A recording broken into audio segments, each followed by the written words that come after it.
One of the most famous battles that people didn't see, but then we seen was you and Freeway. In that day, I don't. What was the story? How was that set up? Like, did you knew they would? Do you knew they was coming? I was in the studio with Swiss. It was a Mary J. Blige song that she had did with Swiss did the beat and Jay Z was rapping on it. Hmm. But it was a little outdated and she wanted them to update the song. So Swiss was coming to update the beat and Jay Z was coming to update his verse. So while Swiss was in the studio working on the beat, before Mary get there, before Jay Z get there, it's just me and Swiss there. So Swiss working on the beat, I get hungry, so I get the driver to take me to McDonald's. While I'm going to McDonald's, I hear the whole Rockefeller on the radio Mm. talking about they the best in the world. This was a legendary radio thing that they had, like one of their radio shows that went Yes. down in history where History. they Yep. was talking about battling and calling niggas out. Jay Z was like, a nigga called up and said he wanted to battle. Guess how much he said he had? Niggas like, what? $1,000. Holla. He talking crazy. He all on there disrespecting niggas. And I felt like they was talking to me, even though they wasn't. I just was a young, hungry nigga at the time. So when I got from McDonald's, I went back in the studio and I'm like, yo, Swiss, these niggas was talking crazy on the radio, talking about they the best and all that. He like, well, that don't matter because Jay-Z about to come to the studio anyway. Mm. So I just sat on the couch. I just prepared for Jay-Z to come.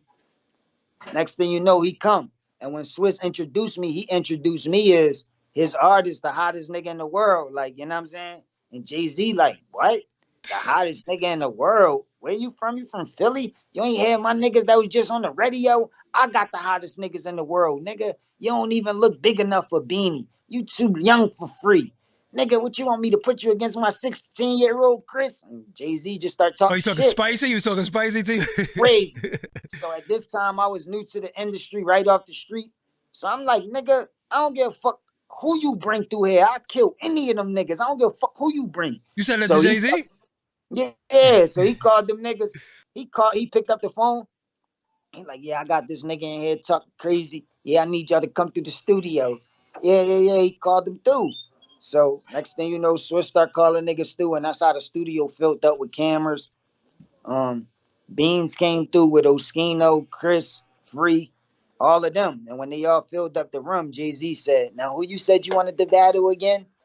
And I stood up and I was like, nigga, I ain't say I wanted to battle nobody. I said whoever you pick could get it. Mm. Like any of these niggas could get it. And they start calling out Free name. I guess Free did kill it on the radio earlier. He shot They his was load. working on Free album at the time. Yeah. So I guess they thought he was the center of attention. I thought they was gonna pick a different rapper than Free, but when they picked Free, I'm like, all right, and that's how I just set it off, and that's how it went down. So keep it a buck. How that would have went if it was Beans? How that battle would have went at that particular time? I thought they was gonna pick Beans, cause Mm. I know I'm from Philly and I know all of these styles, and I know Freeway is dope on beat.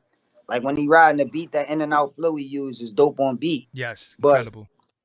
like battle rap style is gonna be harder to catch it because you got to slow it down in order to battle rap, and in order to catch that in and out flow, it'd be difficult. So I didn't expect them to pick Free.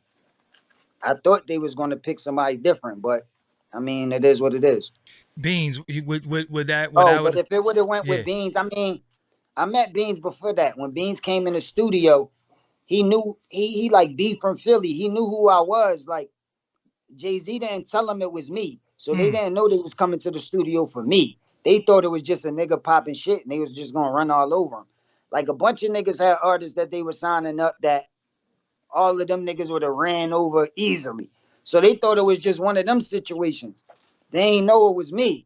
But when he Mm. came in the studio, Beans like, oh shit, B from Philly. Like he know how I give it up already. You know what I'm Mm-hmm. saying? So um who knows? I don't know how Beans was prepared that day. I don't know what, and I mean Beans had in the chamber.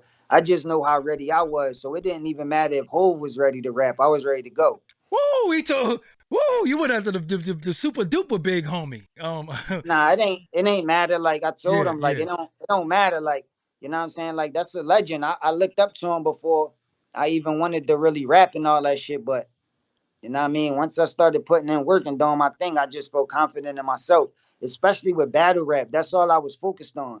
And I know them dudes had a lot going on with a lot. I just got my budget opened up to start working on my first project. So I was making music, but all before that, I was only focused on battle rap. And I know I had so much material and so much shit to say. I know it'd be difficult for anybody to fuck with me at that time. I So think I just that would have ready. been historical. We probably would still be talking about that to this day. We probably would still been talking about you and Beans. So what was the sparring Well, we matches? still talking about the me and free. That Yeah. paved the way Facts, to all facts. of these battle No, leagues because that we you got today. no, but Like you that was won though. before King of the Dot, before Smack, before RBE, before all of these battle leagues existed, it was the me and Freeway battle. That's what paved the way for niggas to want to see more battle rap. Got you. So Yeah, it's but you, like it's but we took. definitely a mark in All right, history look, and it's but we never gonna get forgotten. look. We're talking about it, but you were easily victorious on that. We talking about, the world wants to know, like, damn, how he would have did Beans. How would Beans had to feel, because we never seen Beans battle nobody either.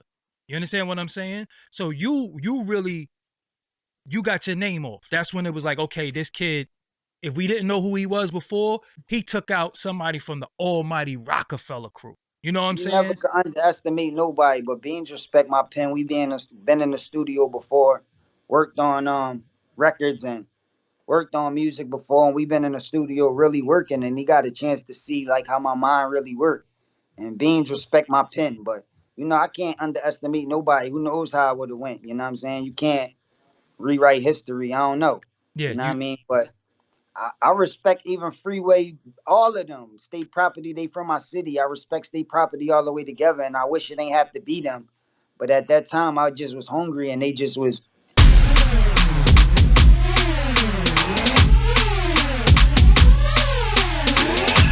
make sure you click subscribe, youtube.com/Doggie Diamonds TV. Until next time, peace.